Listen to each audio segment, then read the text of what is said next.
They actually breathe through that glottis, so that if you're wondering like, oh my gosh, she's gonna choke to death. She's not gonna choke to death. You can literally put your whole hand inside of her mouth.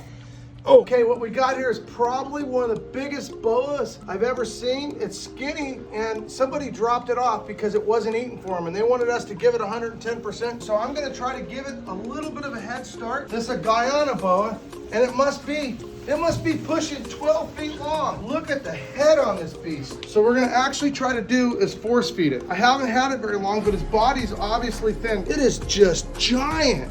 I mean, it looks fake, it's so big. And what I'm trying to do is I'm gonna try to carefully, I don't even know if I can do it because I got some warm water and some chicken legs, and I'm gonna literally just try to get her to just accept. Oh, now, whoa, oh.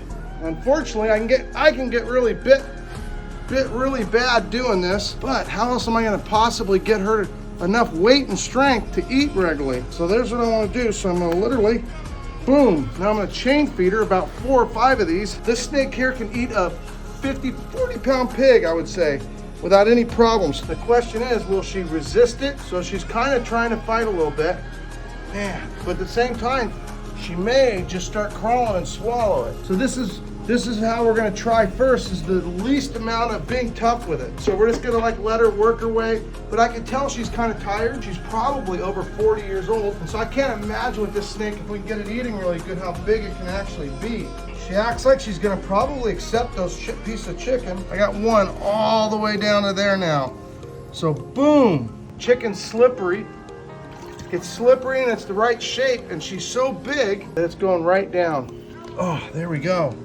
It's looking really going right. So this is sometimes what you gotta do. So way back when I was young, we used to deal with a lot of wild caught snakes, so we'd have to deal with this kind of thing. But now most of our snakes are born in captivity and are very, very used to doing their own thing, and they're, you know, it's like your dog. And I'm hoping that what I can do is get her some specialized food, probably try chicken, maybe a guinea pig, but she almost acts like she knows she needs it. They normally fight a lot more than this. We're gonna just try to nurse her back, get her all healthy, get her size up, except, you know, the fact that she's not eating, and make sure there's not a reason. I'm a little bit, don't ever try this, by the way, because her teeth are, I guarantee you those teeth get a hold of me, I'm gonna regret it. That's just part of what you gotta do sometimes when you play zookeeper. Might be a little bit tough, but to get her acclimated, but I'm telling you, if there's somebody that's gonna be able to do it, me and Tim will work real hard at getting it done. And already I'm really hopeful, because she's letting me do this without too much resistance. So it's a good possibility that it's just gonna work out. So we'll know in a week.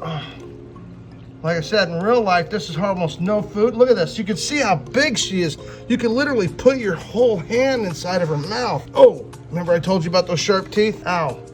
See the little, they're sharp, trust me. I can't squeeze it because it's there, but I touched the end. Sharp as a razor blade. Now the funny, amazing part, look at this. So that's the glottis right there. So when they're eating, they actually breathe through that glottis, so that if you're wondering like, oh my gosh, she's gonna choke to death. She's not gonna choke to death, because that's made, because it takes hours for them to eat a big pig. Just taking a few minutes to get her going. And so she'll let that go.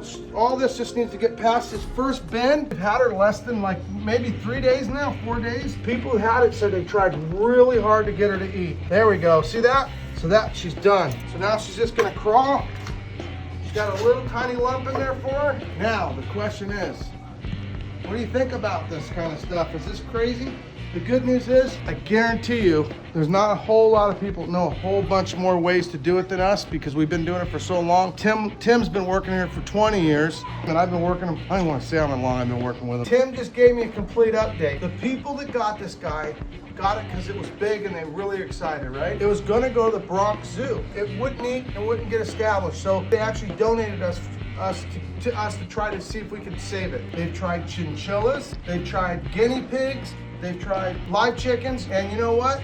It's gonna be tough, but we're gonna try everything we have to. 25 pounds. I figured it at least 40 pounds. It's a big snake. So anyway, living the dream, guys.